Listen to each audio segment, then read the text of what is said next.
ಅನುಕಂಪ ಮತ್ತು ಅನುಭೂತಿ, ಸಿಂಪಥಿ ಅಂಡ್ ಎಂಪತಿ, ಈ ಪದಗಳನ್ನು ಕೇಳಿದಿರಿ. ಬಟ್ ಈ ಪದಗಳು ಕರೆಕ್ಟಾಗಿ ಅರ್ಥ ಮಾಡ್ಕೊಂಡ್ರೆ ನಿಮ್ಮ ಲೈಫ್ ಬದಲಾಗ್ತದೆ ಸ್ನೇಹಿತರೆ. ಸಿಂಪತಿ ಅಂದ್ರೇನು? ಅನುಕಂಪ ತೋರಿಸೋದು. ಅಯ್ಯೋ, ನಿಮ್ಗೆ ಹಿಂಗಾಗೋಯ್ತಾ, ಆಗ್ಬಾರ್ದಾಗಿತ್ತು, ಅಯ್ಯೋ ಅಂತ. ಅದು ಸಿಂಪತಿ. ಎಂಪತಿ ಅಂದ್ರೇನು? ಆ, ಆಯಾ ಸಂದರ್ಭಕ್ಕೆ ನಾನು ಆ ಒಂದು ಸ್ಥಾನದಲ್ಲಿದ್ದರೆ ಏನು ಮಾಡುತ್ತಿದ್ದೆ, ನಾನು ಅವರ ಸ್ಥಾನದಲ್ಲಿ ನಿಂತುಕೊಂಡು ಆಲೋಚನೆ ಮಾಡುತ್ತಾ, ಅವ್ರಿಗೆ ಬೆಳಗ್ಗೆಯಿಂದ ಯಾರು ಊಟ ತಂದು ಕೊಟ್ಟಿರಲಿಲ್ಲ ಅಂದರೆ ಊಟ ತಂದು ಕೊಟ್ಟೋದ್ರೆ, ಅಷ್ಟೇ ಅಲ್ಲ, ಫೈನಾನ್ಷಿಯಲ್ ಸ್ವಲ್ಪ ಏನೋ ಸಮಸ್ಯೆ ಇತ್ತು, ಅವ್ರ ಸ್ಥಾನದಲ್ಲಿ ನಿಂತ್ಕೊಂಡು ನಿಮಗೆ ಕಷ್ಟ ಆಗಿರ್ಬೋದು ಈಗ ಹಾಸ್ಪಿಟ್ಲಿಗೆ ಅಂದ್ಬಿಟ್ಟು ಒಂದು ಸ್ವಲ್ಪ ಜೇಬಲ್ಲಿರೋದು ತೆಗೆದುಕೊಟ್ರೆ, ಅಥವಾ ಅವರು ಈಗ ಕೆಲವರು ಬ್ಯಾಚುಲರ್ಸ್ ಇರ್ತಾರೆ. ಬ್ಯಾಚುಲರ್ಸ್ ಇದ್ದಾಗ ಅವ್ರ ಲೈಫ್ ಒಂಥರ ಇರುತ್ತೆ, ಮದುವೆ ಆದವ್ರ ಲೈಫ್ ಒಂಥರ ಇರುತ್ತೆ, ಮದುವೆ ಕೈ ಕೊಟ್ಟೋಗಿರೋರ ಲೈಫ್ ಒಂಥರ ಇರುತ್ತೆ. ಅವ್ರ ಸ್ಥಾನದಲ್ಲಿ ನಿಂತ್ಕೊಂಡು ಆಲೋಚನೆ ಮಾಡಿಕೊಂಡು ನಾವು ಅವ್ರಿಗೆ ಸಪೋರ್ಟ್ ಮಾಡೋದಿದೆಯಲ್ಲ, ಅದಕ್ಕೆ ಅನುಭೂತಿ ಅಥವಾ ಎಂಪತಿ ಅಂತ ಹೇಳ್ತೇವೆ. ನನ್ನ ಪ್ರಕಾರ ಎಂಪತಿ ಎನ್ನುವ ಪದ ಯಾರು ಅರ್ಥ ಮಾಡಿಕೊಂಡು ಅವರ ಬದುಕಿನಲ್ಲಿ ಅಳವಡಿಸ್ಕೊಳ್ತಾರೋ ಅವರೆಲ್ಲ ತುಂಬ ಗ್ರೇಟ್ ಅಂತ ಹೇಳಕ್ಕೆ ಇಷ್ಟಪಡ್ತಾನೆ. ಸೀರಿಯಸ್ಲಿ. ಇಂಗ್ಲಿಷ್ನಲ್ಲಿ ಒಂದು ಮಾತಿದೆ, putting ourselves into some other shoes ಅಂತ. ಮತ್ತೊಬ್ಬರ ಶೂನಲ್ಲಿ ನಿಂತು ಯೋಚನೆ ಮಾಡೋದು ಅಂತ.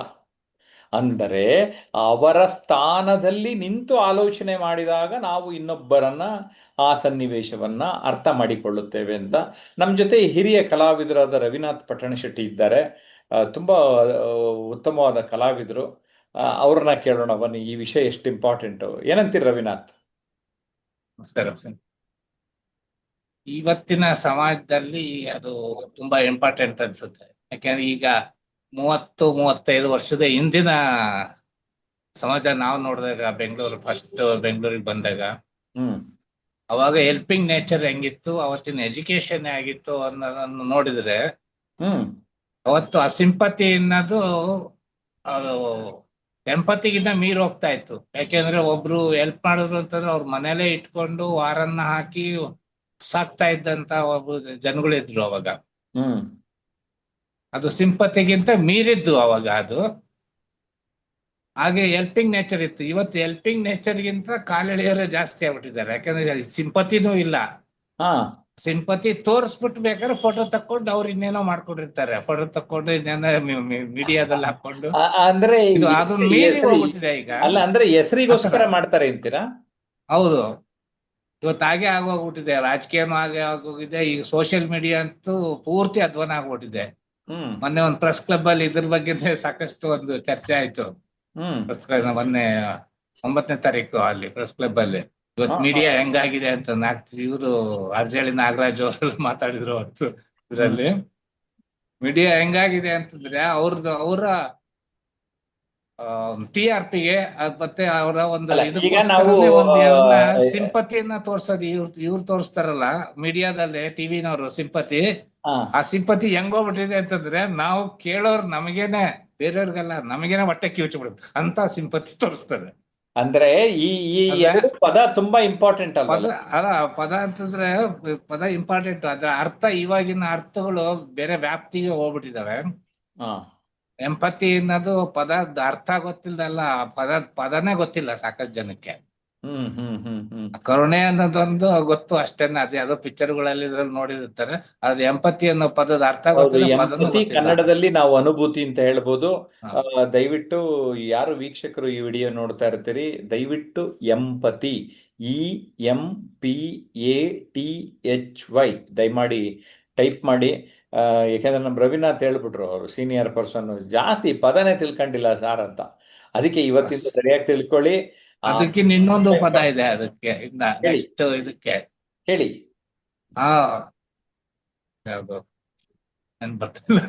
ಇರ್ಲಿ ಸರಿ, ನಿಮ್ಗೆ ಯಾವಾಗ ಬರುತ್ತೆ ನೀವು ಕಾಮೆಂಟ್ ಮಾಡಿಬಿಟ್ಟು ಹೇಳಿಬಿಡಿ. ಎಸ್, ನಮ್ಮ ಜೊತೆ ಹೊನ್ನಾವರದ ಇಂಜಿನಿಯರ್ ರವಿ ಇದ್ದಾರೆ. ರವಿ, ಏನು ಇದು ಈ ಸಿಂಪತಿ ಎಂಪತಿ ಹೇಗನ್ಸುತ್ತೆ? ನಮಸ್ಕಾರ ಎಲ್ಲ ಆತ್ಮೀಯ ಸ್ನೇಹಿತರಿಗೆ. ನಮಸ್ಕಾರ. ಸುಂದರ ಸ್ನೇಹಿತರೆ, ಬಹಳ ಅದ್ಭುತವಾದಂತಹ ಒಂದು, ಈ ಕಾಲಕ್ಕೆ ಬಹಳ ಪ್ರಸ್ತುತವಾಗಿರುವಂತಹ ಒಂದು ಈ ವಿಷಯ, ಅನುಕಂಪ ಮತ್ತು ಅನುಭೂತಿ. ಈ ಶಬ್ದಗಳನ್ನ ಕೇಳ್ತಾ ಇರ್ತೇವೆ ನಾವು. ಅವಾಗ ಅವಾಗ ಎಲ್ಲಿ ಟಿವಿಗಳಲ್ಲಿ ಆಗಿರ್ಬೋದು ಅಥವಾ ನ್ಯೂಸ್ ಸುದ್ದಿಗಳಲ್ಲಿ ಆಗಿರ್ಬೋದು, ಹೀಗೆ ಈ ಅನುಕಂಪ, ಸಿಂಪತಿ, ಎಂಪತಿ ಅಂತ ಕೇಳ್ತಾ ಇರ್ತೇವೆ. ಆದ್ರೆ ಕೇಳೋದು ಮತ್ತೆ ಅನುಸರಿಸುವಂತದ್ದಕ್ಕೆ ವ್ಯತ್ಯಾಸ ಇದೆ ಅಲ್ವಾ? ಸೊ ಹೀಗಾಗಿ ಇದರ ಸರಿಯಾದ ಅರ್ಥವನ್ನು ನಾವು ತಿಳ್ಕೊಂಡ್ರೆ ಮತ್ತೆ ಇದನ್ನ ಕಾರ್ಯರೂಪಕ್ಕೆ ತೆಗೆದುಕೊಂಡ್ಬಂದ್ರೆ ನಮ್ಮಲ್ಲಿ ಒಂದು ಎಮೋಷನಲ್ ಒಂದು ಪರ್ಸನಾಲಿಟಿ ಏನಿದೆ, ಎಮೋಷನಲ್ ಹೆಲ್ತ್ ಏನಿದೆ, ಅದರ ಮೇಲೆ ಒಂದು ಸಕಾರಾತ್ಮಕ ಪರಿಣಾಮವನ್ನ ಉಂಟಾಗ್ತದೆ ಅಂತಕ್ಕಂಥದ್ದು. ಸಿಂಪತಿ ಅಂದ್ರೆ ಅನುಕಂಪ, ಎಂಪತಿ ಅಂದ್ರೆ ಅನುಭೂತಿ. ಇಲ್ಲಿ ನಾವು ಸೂಕ್ಷ್ಮವಾಗಿ ಗಮನಿಸೋದಾದ್ರೆ ಅನುಕಂಪ ಅಂದ್ರೆ ನಾವು ಅನ್ಯರ ನೋವು ಇರ್ತದೆ, ಅವ್ರು ಏನೋ ಒಂದು ವಿಷಾದ ಆಗಿರ್ತದೆ, ಅವ್ರ ಮನೇಲಿ ಏನೋ ಒಂದು ಸಾವು ನೋವು ಅಥವಾ ಏನೋ ಅನಾರೋಗ್ಯ ಸಮಸ್ಯೆನೋ ಆಗಿರ್ತದೆ. ಆಗ ನಾವು ಅದನ್ನ ಮನಸ್ಸಿಂದ ಗ್ರಹಿಸಿ ಅವರಿಗೆ ಸಹಾಯ ಮಾಡ್ಲಿಕ್ಕೆ ಒಂದು ಹೋಗುವಂತ ಒಂದು ಮನೋಭಾವ. ಅಂದ್ರೆ ನಮ್ಮ ಕರುಣೆ, ಸಹಾನುಭೂತಿ ಜೊತೆಗೆ ನಾವು ಅವರಿಗೆ ಜೊತೆಗೆ ಸಹಾಯ ಮಾಡುವಂತಹ ಒಂದು ಚಟುವಟಿಕೆಯಲ್ಲಿ ನಾವು ಇರುವಂತದ್ದು, ಅದನ್ನ ನಾವು ಅನುಕಂಪ ಅಂತ ಹೇಳ್ಬೋದು. ಈಗ ಉದಾಹರಣೆ ತಗೊಳ್ಳೋದಾದ್ರೆ, ಅನಾಥ ಮಕ್ಕಳಿಗೆ ಆಹಾರ ನೀಡ್ತೀವಲ್ಲ, ಅದು ದಯೆಯಿಂದ ಅಲ್ಲ, ಅದು ನಮ್ಮಲ್ಲಿ ಇರುವಂತಹ ಅನುಕಂಪದಿಂದ ಅಂತ ಹೇಳಕ್ ಇಷ್ಟಪಡ್ತೇನೆ. ಹಾಗೆ ಎಂಪತಿ, ಅನುಭೂತಿ ಬಗ್ಗೆ ನಾವು ನೋಡ್ತಾ ಹೋದಾಗ ಇನ್ನೊಬ್ಬರ ಭಾವನೆಯನ್ನ ನಾವು ಆಳವಾಗಿ ಅರ್ಥ ಮಾಡಿಕೊಳ್ಳುವಂಥದ್ದು ಅಂತ ಹೇಳ್ಬೋದು.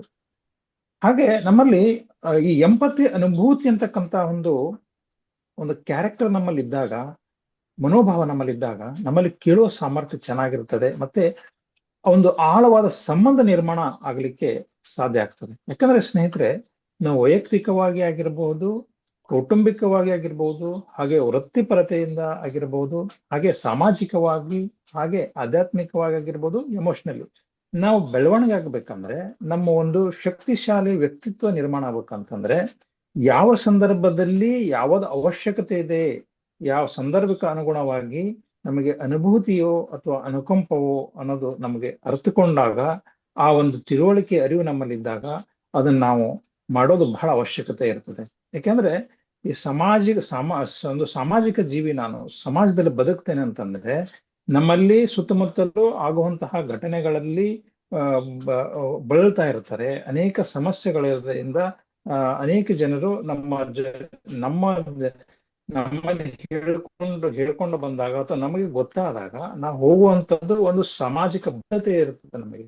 ಅದರಿಂದ ಈ ಸಂಪತಿ, ಎಂಪತಿ ಬಗ್ಗೆ ಅರ್ಥಕೊಳ್ಳೋದು ಕೂಡ ಅದನ್ನ ಎಮೋಷನಲ್ ಹೆಲ್ತ್ ಅನ್ನು ಹೇಳ್ತೀವಿ. ಇದರಿಂದ ನಾವು ಈ ಸಮಾಜದಲ್ಲಿ ಅಂತ ಸಂದರ್ಭಗಳ ಬಂದಾಗ ಒಂದು ಅನುಭೂತಿ ಅವಶ್ಯಕತೆ ಇದ್ದಾಗ ಅನುಭೂತಿ ತೋರಿಸುವಂತದ್ದಾಗಿರ್ಬೋದು, ಅನುಕಂಪ ಅವಶ್ಯಕತೆ ಇದ್ದಾಗ ಅನುಕಂಪ ತೋರಿಸುವ ಮುಖಾಂತರ ನಾವು ಸಮಾಜಮುಖವಾಗಿ ಬದುಕೋಣ ಅಂತ ಹೇಳ್ತಾ ನನ್ನ ಮಾತನ್ನು ಮುಗಿಸ್ತೀನಿ ಸ್ನೇಹಿತರೆ. ಎಲ್ಲರಿಗೂ ನಮಸ್ಕಾರ. ನನಗನ್ನಿಸ್ತದೆ ಈ ವಿಷಯ ತುಂಬ ಇಂಪಾರ್ಟೆಂಟ್ ಅಂತ, ಗಂಭೀರವಾದದ್ದು. ಇದ್ರ ಕಡೆಗೆ ಗಮನ ಕೊಡಿ. ನೀವು ನಿಮ್ಮ ವ್ಯಕ್ತಿತ್ವಕ್ಕೆ ಎಂಪತಿಯನ್ನ, ಅನುಭೂತಿಯನ್ನ ಜಸ್ಟ್ ಆ್ಯಡ್ ಮಾಡ್ಕೊಳ್ಳಿ. ನಿಮ್ಮ ವ್ಯಕ್ತಿತ್ವವೇ ಬದಲಾಗುತ್ತದೆ ಅನ್ನುವಂಥದ್ದು ನನ್ನ ಒಂದು ಆಶಯ.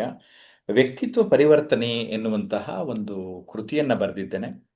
ಈ ಕೃತಿ ನಿಮಗೆ ತುಂಬ ಸಹಾಯ ಮಾಡುತ್ತದೆ. ಇದೇ ಕೃತಿಯನ್ನು ನಾನು ಆಂಗ್ಲ ಭಾಷೆಯಲ್ಲಿ ಟ್ರಾನ್ಸ್ಫಾರ್ಮ್ ಯುವರ್ ಲೈಫ್ ಇನ್ಸ್ಟೆಂಟ್ಲಿ ಅನ್ನುವಂತಹ ಈ ಕೃತಿ, ಈ ಕನ್ನಡದ ಕೃತಿ sapnaonline.com ಅಥವಾ ಸಪ್ನಾ ಬುಕ್ಸಲ್ಲಿ ಲಭ್ಯ ಆಗ್ತದೆ.